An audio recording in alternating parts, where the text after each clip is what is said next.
hppodcraft.com. Rolling. It was in one of the most open and least frequented parts of the broad Pacific that the packet, of which I was supercargo, fell a victim to the German sea raider. The Great War was then at its very beginning, and the ocean forces of the Hun had not completely sunk to their later degradation, so that our vessel was made a legitimate prize, whilst we of her crew were treated with all the fairness and consideration due us as naval prisoners. So liberal indeed was the discipline of our captors, that 5 days after we were taken, I managed to escape alone in a small boat with water and provisions for a good length of time. All right, that was Andrew Leman reading the second paragraph of the H.P. Lovecraft story, Dagon. The exciting second paragraph where things kick into high gear. I would like to introduce myself. I'm Chris Lackey. I am Chad Pfeiffer. And this is the H.P. Lovecraft Literary Podcast. You can find it at hppodcraft.com. Well, Chad, we had skipped a week. Yeah, so you were traveling. I was traveling in England. How was England? I hear that's where they keep history. They do. There's a lot of history in England, let me tell you. I should mention that we are broadcasting from Santa Monica, California. Yes. I don't know if we've said that before, but no, I don't know. We're a scant 20 blocks away from the Pacific Ocean. Don't remind me. Yeah, we're Andrew Leman, who read that opening bit and was kind enough to read a few excerpts from the story for us today, was the director of the Call of Cthulhu that we were both involved in. Yeah, he is the director and the producer and co-writer of the upcoming Whisperer in the Darkness. Yeah, they're in the process of pre-production right now. Getting that thing together. I think they have a diary about making the movie at their website right now. Yeah. Mm-hmm. CthulhuLives.org. So if you're interested in how that's going, I think it's going to be pretty cool. Pretty cool.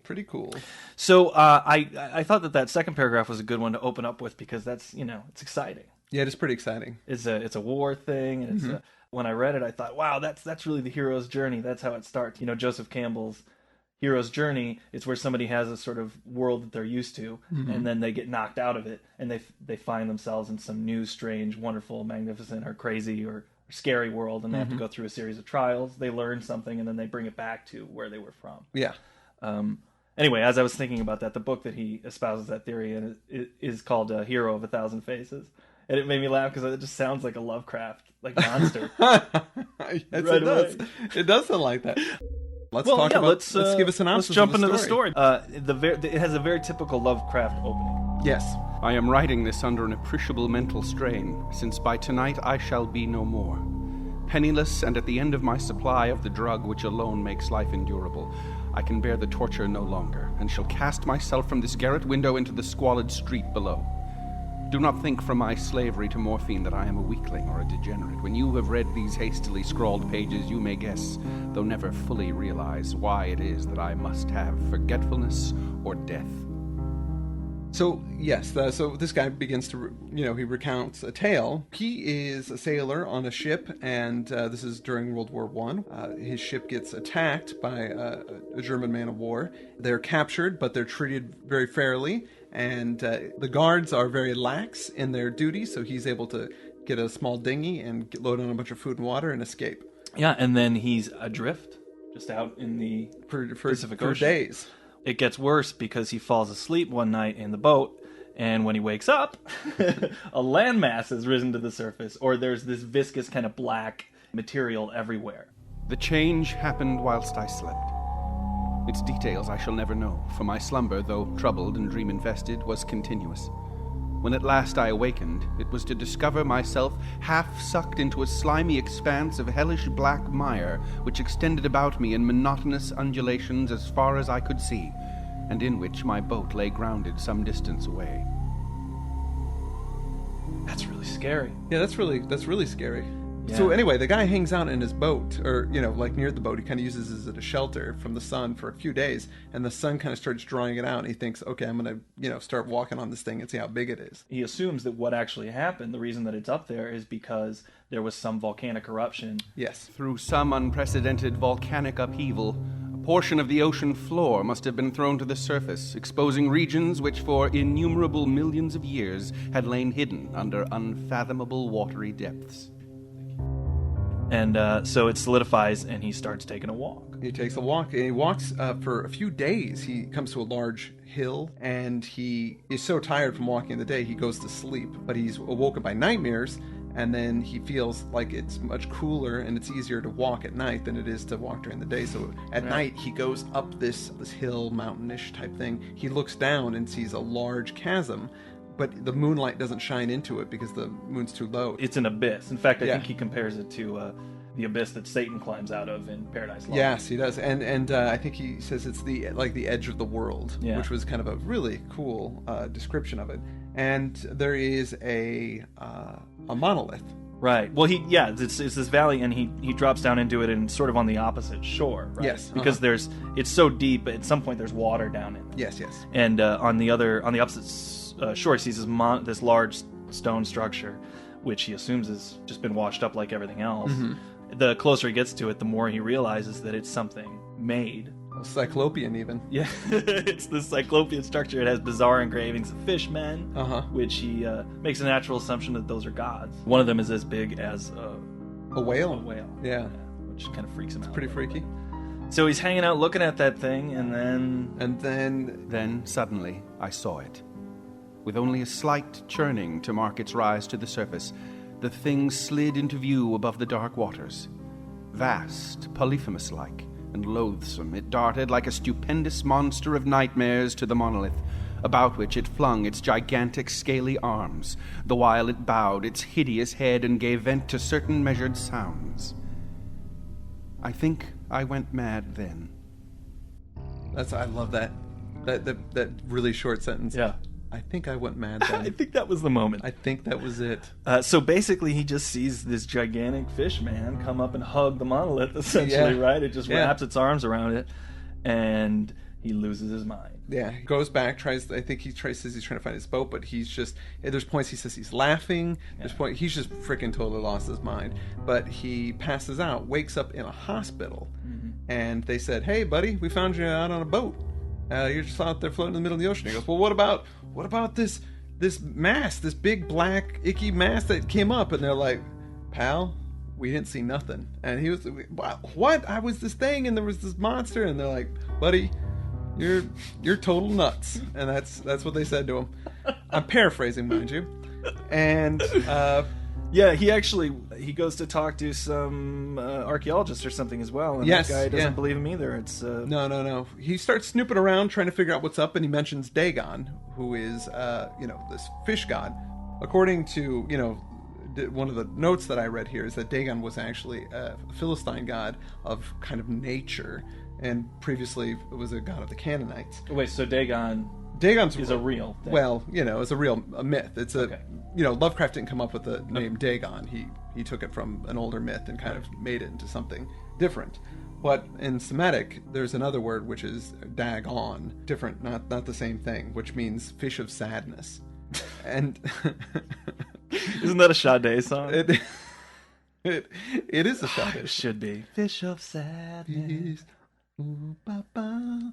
You give me the fish of sadness. It's pretty good Sade, dude. It's pretty good. So lame. No, it was great. All right. Well, wait a minute. So Dagon, you said that it was this Dagon, and it made me immediately think of head on, that stuff that you put on your forehead when you have a headache. I don't know why. Well, I know why. It sounds like it. And I was thinking, what would that infomercial be like? Dagon. Anyway. I did see a good infomercial on the Elder sign that somebody made. Oh, really? Yeah, if you go online, we'll put it in the show notes. There's this fake ad for Elder sign. It's all these people saying, I'm having a problem with creepy creatures from other worlds. What should I do? And then this guy in a lab coat comes in like he's a doctor, and he says, "You should use Elder sign." Oh, I gotta see that. Yeah, you haven't seen. You gotta check it out. Elder sign is something that Lovecraft created. It's just some sort of ward or symbol that will keep bad things away. Yeah. Sorry about that. That's something we'll talk about when he actually mentions it. Yeah. Well, anyway, so this. Our protagonist tells some folks about it. Nobody believes him. Yes. He becomes addicted to morphine, and Because that eases, the only thing that eases his pain. Yeah. He has nightmares all the time, so all he does is think about this creature that he saw. And then right at the end of the story, he's writing and he goes, I cannot think of the deep sea without shuddering at the nameless things that may at this very moment be crawling and floundering on its slimy bed, worshipping their ancient stone idols and carving their own detestable likenesses on submarine obelisks of water-soaked granite. I dream of a day when they may rise above the billows to drag down in their reeking talons the remnants of puny, war-exhausted mankind. Of a day when the land shall sink and the dark ocean floor shall ascend amidst universal pandemonium. The end is near. I hear a noise at the door, as of some immense, slippery body lumbering against it. It shall not find me. God, that hand! The window! The window! freaking creepy stuff. That's actually, and that's the end of the story. That's the end of the story. That actually is not the original ending of the story. It's not the original. No, I found. I did not know that. No. It's weird because in the end of the last line he says the window twice, and it's because they struck out. They struck out a sentence. The original last sentence said, "God, that hand, the window, ouch, the glass, oh God, my ankle, the lawn, the window. I'm on the first floor." And then that last line's in italics because that was the twist. The jump didn't work. And no, that's bullshit. I just wrote that in. I just thought it'd be funny if he just kept continuing. The window. Oh God, the pigeons. Oh, the plummeting. I don't know. Sorry, I was trying to trick you. You did. You were tricking me. No, I actually don't know. Split second. I don't know the history of the story at all, but maybe you do. Well, I do know about this. This story was written in July of 1917, a month after The Tomb. It was published in November 1919 in The Vagrant First, and then later again, October 1923 in Weird Tales. Cool. And well, what drove him to write this story? What drove him? A dream, my friend. Oh, my goodness. Chad, it was a dream. How this comes out that it was in a dream is he writes this little thing, I don't know, an essay? I don't know if it's the appropriate word for it, but it's called In the Defense of Dagon. And he wrote that in 1921, where a critic was talking about, hey, if he's stuck in this ooze, how does he get out of it? You know, like, how does he pull himself out? If the boat's stuck in it, he can't stuck out of it. So That's Lovecraft, a very good question. So this is what Lovecraft writes here. This is a direct quote. The hero/victim. That is, I think that's a great thing to call the hero/victim. Yeah, I think that's great for all of his stories, isn't it? Yeah. The hero/victim. Hero/victim.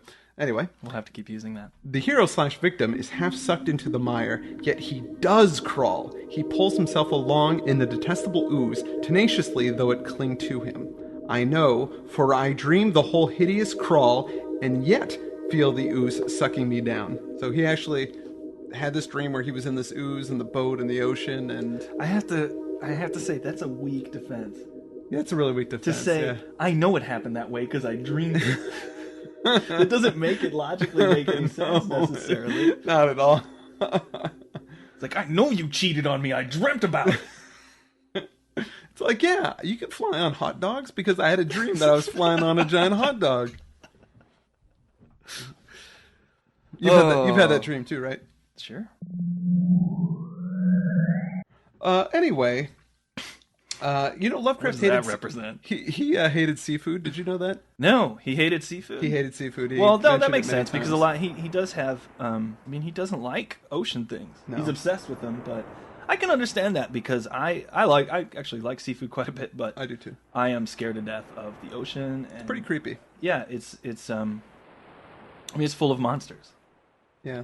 So speaking of that, yeah, I was listening to the radio the other day, and I think it was just a week ago or a week and a half ago, a number of squids, Humboldt squids, washed up on shore in San Diego, just a couple hours away from here. Giant squids? Giant squids. The Humboldt squid, they're called red devils because they attack humans. They're mostly down in Mexico, but they have razor-sharp beaks, toothy tentacles. They grow up to 100 pounds. Whoa. And they hunt in schools of up to 1,200. Whoa, 1,200? They can swim up to 15 miles per hour, and they can skim over the water to escape predators, so they can actually leave the water for a moment. So some people call them flying squid. Anyway, nobody knows why they're there, but there was an earthquake in San Diego the night before they started showing up, so some people thought that it could have disturbed them for some reason and brought them up. Other people think it's global warming, but this has been happening for weeks now. And so there's a lot of scuba divers who are scared to death and they're not going down there. And then some, obviously, who, they want to see these things. So I read this SciTech Today article just the other day. Could we put a link to that in our show notes? Yes, we can certainly put a link to that in our show notes. The writer was named Jillian Flaccus, and I really liked this couple of paragraphs because they scared me. So this was the account of one of the scuba divers who went down there. Said, one especially large squid suspended itself motionless in the water about 3 feet, a meter away, and peered at the diver closely, its eyes rolling, before it vanished into the black. A shimmering incandescence rippled along its body, almost as if it were communicating through its skin. But the next night, things were different. A large squid surprised the diver by hitting her from behind and grabbing at her with its arms, pulling her sideways in the water. Oh my God. The God. powerful creature ripped her buoyancy hose away from her chest and knocked away her light. When she recovered, she didn't know which direction was up, and at first couldn't find the hose to help her stay afloat as she surfaced. The squid was gone. That is some freaky I know. stuff. And it's the same kind of situation. There's some kind of meteorological event that causes these things to come to the surface, and now there's very real danger to humans off the coast of San Diego, because some of these things will grab you. They're just curious. Right. And they feel and they smell through their tentacles, so they'll grab you to see if you're edible. And they might just pull you way down. Whoa. Anyway. Wait, so are you trying to tell me what I think you're trying to tell me?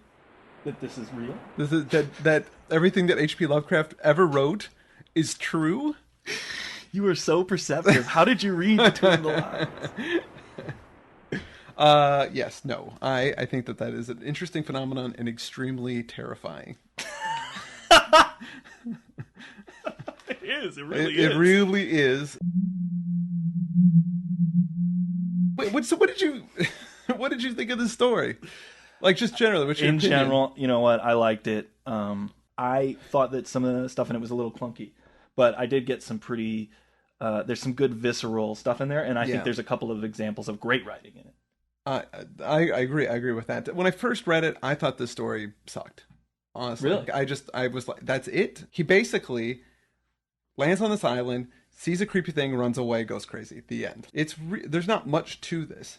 Mm-hmm. The second time I read it, I really paid attention to the writing, the paintings he was creating with his prose, and they're really cool images and really evocative, and that is really what makes, in my opinion, Lovecraft really great. I really thought about it and really pictured it, just this island or this undulating mire of blackness with these bones sticking out of it, and it's during the day. Because when I first read it, I thought it was all night, like just how you skip words. But when I read it, and he said it was in the day and the sun made it, it was extra creepy that it was during the day for some reason, and just because maybe it wasn't what I was expecting, and.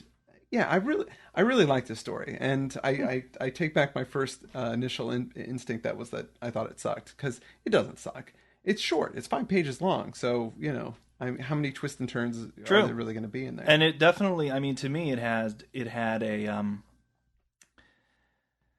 well,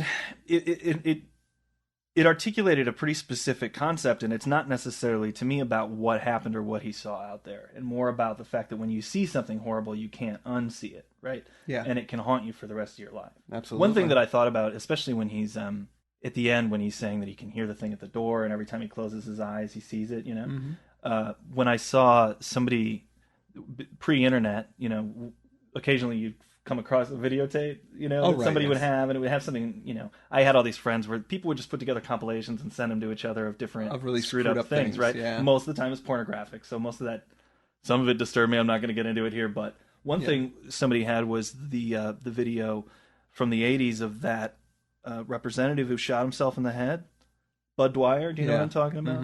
Mm-hmm. He did it at a press conference. Yeah, right. And I had heard the audio from it, I remember, at the news, but I'd never seen it before. Yeah. And I must have seen Commando or the Terminator. Right, yeah. I mean, you just weaned on this fake violence, and when you see a real person lose their life on screen. Yeah, it's pretty disturbing. And I couldn't, every time I shut my eyes for weeks after that, all I could see was the blood streaming from that guy's nose, And I know that, actually, I'm sure a lot of people right now are haunted from a similar image of that woman in Iran who was shot on the street, because that was... Well, obviously, it concerns me about YouTube. Yeah, no. Or there was the military guy who I don't remember if it was in retaliation for Abu Ghraib, but the contractor. I'm sorry, he wasn't a military guy. He was a contractor that Was was beheaded. captured and beheaded. Yeah. And my sister watched that. I knew better than to go watch that. Right, yeah. But she couldn't get it out of her head. Yeah. It's horrific. I remember seeing the Vietnam video where the guy executes the other guy. Mm-hmm. And there was another footage of a young girl, like a little girl, was hit by napalm, and she was running down the street naked, and her skin was like falling off as she was running. And like, I can't ever unsee that. And to me, that in this story, in its setting, I mean, I think that it was probably writing something in 1917. I mean, that's what was going on. Yeah. Right. But people were coming home from this war with, where there were new things going on. There was chemical warfare. There was new weaponry. People were being blown apart and hurt in new and different ways and coming home. Also, there were advances in medicine that could keep these people alive longer on the battlefield and at home. Yeah. So you had these soldiers coming home with no noses, no ears, no arms, horrible chemical burns. I mean, there were literally these poor guys, these monsters coming home. Yeah. And people, and that must have been in the air when he wrote it. And even in the end, when he says that he's afraid that these monsters are going to come up from the ocean and we're going to be so tired of fighting, we're not going to be able to defeat them. Right. It's almost like he's, in a metaphorical sense, saying that our own base, ugly, hideous, prehistoric nature is going to continue to bubble up if we keep at this. And we're just going to be naked apes beating the shit out of each other on the street, Yeah. I mean, this obviously comes from World War I. Lovecraft wrote a poem called The Crime of Crimes about the Lusitania, where 1,200 people died after being hit by a German, they were sunk by a German submarine. And Lovecraft, he wrote this poem condemning this act because he thought it was, terrible. And then, he was, as I think everybody at the time, was obviously really affected by the war. Yeah. I don't like reference-laden text. Yes. Because it means I got to know stuff. Right. And I am fairly educated, but I'm also very lazy, and I want to be immersed in the story. And when he says, it's all over the place. He mentions Poe and Bulwer in the same sentence. Yeah. Grotesque beyond the imagination of a Poe or a Bulwer. They were damnably human in general outline, despite webbed hands and feet, shockingly wide and flabby lips, glassy, bulging eyes, and other features less pleasant to recall. So I know who Poe is, but I don't know who Bull. Edward George Bulwer Lytton was a writer in the 19th century, and at the time he was really popular. He was a very popular writer, and he wrote about science fiction and horror. I mean, he's writing stuff that Lovecraft would have very much so have liked, right. But he was notoriously flowery. It was a dark and stormy night. Is the way that he started his book. Paul Clifford is the name right. of the book. And that's to this day, they have a contest every year called the annual Bulwer Lytton Fiction Contest, in which people write bad intros to novels. And I thought it was funny because the sentence he mentions him in is like my least favorite sentence in the entire story. I think it's kind of badly written. Gustave Doré, another 19th century reference, and that guy's an illustrator for a lot of fiction. I had to look him up. Oh, right, yeah. Well, I looked up, Cyclopean, which Lovecraft uses a lot, and I didn't really. I had a feeling what it was. But it's big. It's big, yeah. What does that mean exactly? Yeah, I've looked it up. It is a style of masonry that uses really big stones, so as if made by like a giant person. So which that's the it. Cyclops Was a giants. were giant size. They were like 20 feet tall, I think. And there in the Odyssey there was, and that was another one. He references Polyphemus. Yes, who is the name of the Cyclops in the Odyssey. And Polyphemus, that's one of my favorite stories in the Odyssey. And not that we have any more time to talk about this, but that's the Cyclops who it's great that he references the Odyssey. Yeah. Because it's a similar thing where they were adrift at sea. They stop on this island, and Polyphemus is the Cyclops who traps all of Ulysses' guys in a cave and starts eating them. Yep. And then Ulysses gets him drunk, and they put his eye out. It's pretty horrible. But before they do that, he when he asks Odysseus what his name is, he says, "No man." And so when Polyphemus wakes up and he's blind and he starts running around, he tells everybody, "No man blinded me, no man blinded me," and everybody just thinks he's crazy. So in that way, he's almost like a Lovecraftian protagonist because the whole, he got drunk and he got blinded and he's talking and raving and nobody's listening to them. You mentioned that Dagon was something the Philistines. It was a fertility god. There's a story I looked at the searchable Bible online. First time I've ever used that, but I plugged in Dagon, and this little story pops up where when the Philistines had the Ark of the Covenant. They took it to Ashdod and they said, can we keep this in Dagon's temple? And the priests were like, yeah, sure, go ahead. So they put it in there, and then the next day they come in. Temples are good storage facilities. That's a good place to keep something. Yeah. So they the next day they don't say the statue of, but I assume that's what it is. They're like, the next day Dagon fell over. We went into the temple and Dagon was on his ass. And they're like, we can't have the ark here. And so they're like, nah, it's not a big deal. That's an accident. Actually, they don't say any of this in the Old Testament. But that's just what I imagine went on. But they're like, they kept it another night, and the next day when they came in, its arms and legs and head were all broken off, and they were across the threshold. Yeah. And they were like, okay, the ark doesn't like... And also everybody in the village got blinded, or they had goiters or something like that, too. I mean, it was bad keeping the ark there. but the ark... Anyway, the temple priests were like, get this ark out of here. It's ruining my Dagon. But it reminded me of Raiders of the Lost Ark, because they keep it in that box, and it burns the swastika off the box. Yeah. Wait, so there was a swastika in the Bible? No, but the ark, if you put it somewhere and there's some ornery stuff around, it'll screw up the ornery stuff. I see what you're saying now. I was gonna say, I thought that the whole Nazi thing was much later than the Bible. Yes, it is. Right? It is. Speaking of movies, there is a movie called Dagon. Yes, but the movie's actually an adaptation of Shadow of Innsmouth. Which is another Lovecraft story that deals with fishy stuff. Yeah, we'll talk about some other time. Yes, that's a whole other podcast. But I like that movie, but don't think that it's about the story, because it's not. It's not. It'll be very. But that's directed by Stuart Gordon, and I just want to put a plug in. I went to go see. He just directed a show that Jeffrey Combs is in, and it's Jeffrey Combs playing Edgar Allan Poe. And it was great. Oh, Jeffrey Combs really, really inhabited the character, and the neat thing about it is that they took it. Poe used to read his own material. That's basically how he made his money in the last couple of years of his life. So they actually have these. Nothing was in the show that Poe didn't actually say. And then they took these secondhand accounts of people who were at those performances, and we're talking about how he would get drunker and drunker as he was reading and offend people, and he hated a lot of other writers like Longfellow, and he'd just go off on these rants about how much they sucked. Wow! And so the play is that. It's as if you're in one of those readings. And it's amazing. And Stewart directed it. Dennis Paoli, who was his co-writer on Reanimator. Right. It was the whole crew that did those Lovecraft movies, did this little show. Oh, wow. So it's playing now at the Center for Inquiry in Hollywood, but I think they're going to tour it. Oh, wow, that'd be great. Wait, is it still playing? It's currently playing at the Steve Allen Theater, which is at the Center for Inquiry on Friday Hollywood. Nights? It's on. It's every weekend through July, I think, right now. Perhaps we should put that in our show notes. Yes, that should also go in the show notes. Okay, great. I'm just going to read some of these things. He wakes up and he discovers that he's on a slimy expanse of hellish black mire. Yes. And then in the next paragraph he says, though one might well imagine that my first sensation would be of wonder at so prodigious and unexpected a transformation of scenery, I was in reality more horrified. Well, no human being would imagine that your first instinct would be wonder. Yeah. It would be nonstop pants crap. Yeah, it would be pure unadulterated terror. Yeah. What does he think other people are like? Yeah, like I'm gonna wake up in the morning, I'm half in mire and just go, whoa, this is beautiful. Look at this. It smells like dead fish and there's so bones. Unexpected. I totally didn't expect that this morning at all. So prodigious. Yeah. Also, right after that, he says, the region was putrid with the carcasses of decaying fish and of other less describable things, which I saw protruding from the nasty mud of the unending plain.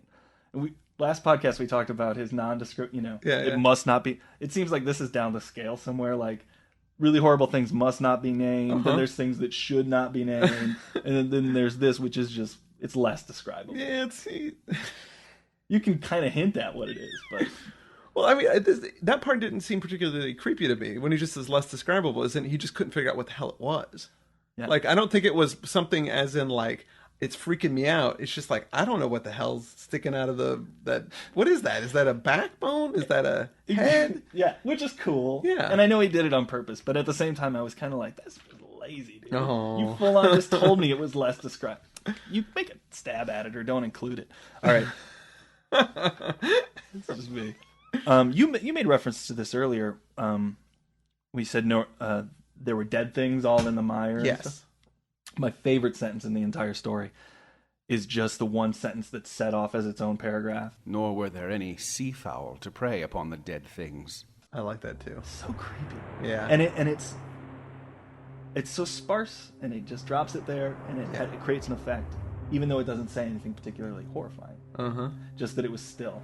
And in the way that sentence lays there on the page away from everything else, I mean, really conveys it. Yeah, no, it's great. It's great. This was a line that I liked. It's pretty short here. The sun was blazing down from a sky which seemed to me almost black in its cloudless cruelty, as though reflecting the inky marsh beneath my feet. Oh yeah, I like that one. That was a good one, yeah. When I said, when I first read it, I read it too quickly. I thought it was night. The fact that it was day and the sky was, so solid a blue and almost dark, like it was almost like black. Yeah, I thought that was a great sentence. Yeah, it made my brain kind of work and paint this picture that I cannot fully describe. Of my frantic ascent of the slope and cliff and of my delirious journey back to the stranded boat, I remember little. I believe I sang a great deal and laughed oddly when I was unable to sing. That's awesome. I love it. What's he singing? I don't know. Well, that's great. I mean, I just imagine him like, maybe he was singing that Sade song, but I can't remember. Oh, yes. Because I felt a little crazy when that was going on. In the end, when he says, now I am to end it all, having written a full account for the information or the contemptuous amusement of my fellow man, I thought that's a little letter to us. Because we are enjoying this story to an extent with some contemptuous amusement. There is definitely some contemptuous amusement going on here. It was great. I was like, Lovecraft he just spoke to me, man. He did. The dead speak. It's true. Oh. We got some feedback. Can you believe it? We did. Chad, I can't believe that people are actually listening to our podcast. We got a note we made a reference in the... to Tour de Lovecraft by Kenneth Haidt. And Kenneth Haidt wrote a little blurb on our site, which I guess Chad will read right now. What? I will? That's right. Oh, yeah, so he said, thanks for the Tour de Lovecraft plug, guys. We'll have to agree to disagree about the tomb, which he didn't like it very much. Yeah, no, he didn't like it. But you'll be glad to know that HPL did, in fact, see nymphs and dryads when he was a kid. Or so he claimed in his confession of unfaith. And I love that he says nymphs, too. Yeah. You were dogging on me. I was so mad because he said just dryads. But no, it's nymphs, too. No, wait, I was saying nymphs. And you were saying it was just dryads. It's just dryads, yes. Do you want me to read the... Yeah, read the... It's a good little... So he actually gave us a quote. When about 7 or 8, I was a genuine pagan, so intoxicated with the beauty of Greece that I acquired a belief in the old gods and nature spirits. I have, in literal truth, built altars to Pan, Apollo, and Athena, and have watched for dryads and satyrs in the woods and fields at dusk. He didn't say nymphs, did he? No, he didn't. I think that Kenneth was just trying to be kind to me when he wrote that in there. But other than that, thanks for all the great feedback from everybody. And is there anything else, Chad? Anything else that you have? No, I think we've nailed Dagon. We did an hour on it, to tell you the truth. We nailed Dagon, yeah. So that's all I've got. That's all I have. Next week we are doing the story of Polaris, which I've never read. Yeah, I don't even know what that's about. No, I don't. It's just right here on the list. So, what do you think? What do you speculate that it's about? Polaris is a star, I believe. Right. So I'm guessing it probably has to do with a giant cougar. Yeah. Okay. I was thinking the same thing, man. All right. All right. Well, we'll be here next week talking about giant cougars. Giant cougars in the or the story Polaris would and probably both actually. I'm Chris Lackey. I'm Chad Pfeiffer, and this is the HP Lovecraft Literary Podcast. We're here at hppodcraft.com. Thanks for listening. hppodcraft.com.